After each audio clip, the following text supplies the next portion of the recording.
25,000 spectators jammed the city airport as America's foremost pilots staged their biggest national show. The 1935 races became known, only half-jokingly, as the Benny Howard National Air Races, because Howard designed and built planes won the three major races of the meet: the Bendix Cross-Country Race and the Grieve and Thompson Trophy Close Course or Pylon Races. The 1935 Nationals could as justifiably been called the Harold Neumann National Air Races, since Neumann was the winning pilot in both the Grieve and Thompson races flying Howard's planes. Harold also flew his own Ford and Neumann racer to high finishes in several other races. And finally, he performed a daily aerobatic act for the crowd. For his many accomplishments, Harold was awarded the Clifford W. Henderson Trophy as the top pilot of 1935. Both Benny Howard and Harold Neumann became instant air race legends for their exceptional performances in 1935. Now let's watch a 1970s Kansas City television interview as Harold Neumann describes what it was like to fly in the 1935 National Air Races.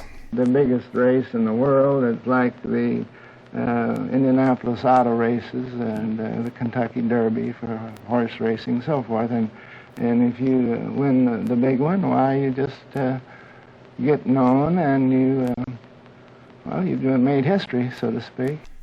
The world-famous Thompson Trophy was sought by 7 pilots on Labor Day afternoon, September 2nd. The racers were quickly brought to the line for an early start due to fears that a storm was to arrive at the airport and interrupt the race. When the flag finally dropped to wave the planes off on the start of the 150-mile, 10-lap race, Mr. Mulligan was misfiring badly. Consequently, Mr. Mulligan was among the last planes to get into the air as it staggered along in its takeoff roll.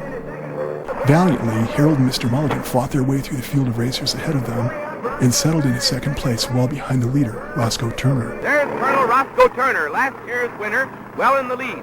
But there's plenty of competition among the others in the race.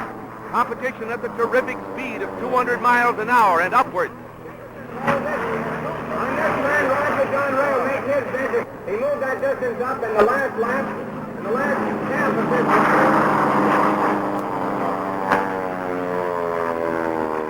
Then quite unexpectedly, and totally unknown to Harold in second place, Roscoe Turner and his Waddell Williams Comet had to make an emergency landing near the end of the next-to-last lap due to engine problems. Turner was less than 20 miles from victory when his engine blew. Harold completed the 10 laps plus a safety lap in case he had cut a pylon and landed expecting to have finished second. It was quite a pleasant surprise when Harold was told by an official that he and Mr. Mulligan were the winners of the Thompson Trophy. Congratulations, Harold. You flew a great race, and I am very proud you won this trophy, boy. Where are the Howard racers today? Miraculously, 3 of the 4 original Howard racers still exist. Only Mr. Mulligan, destroyed in the 1936 crash in New Mexico, is gone. The Crawford Auto Aviation Museum in Cleveland, Ohio acquired the restored Pete. Pete now proudly resides at the museum beside Roscoe Turner's Waddell Williams racer. In 2006, a transaction was completed, transferring Mike and Ike to Matowitz and Engelskircher. The plane's new owners are working on establishing a museum in Northeast Ohio to preserve and display vintage aircraft of significance. They intend to make Mike and Ike the cornerstones of the museum. While the original Mr. Mulligan did not survive its 1936 crash in New Mexico, there is an award-winning replica built by Jim Youngkin that still thrills crowds at air shows. Mr. Mulligan is on loan to the Arkansas Air Museum in Fayetteville, Arkansas, but the famous plane is not merely a display aircraft. Over the years, Mr. Mulligan has been an extremely popular flyer at many major air shows, including EAA's Air Venture in Oshkosh, the Reno National Air Races, and the Antique Airplane Association's Blakesburg Fly-In. While Benny Howard and Harold Neumann have gone west, memories of them and of all the Howard racers continue to burn brightly with air race fans. Appearances by Jim and Ada Youngkin's Mr. Mulligan, to be joined in time by Mike and Ike, will keep the story of the 1935 Benny Howard and Harold Neumann National Air Races alive for many future generations.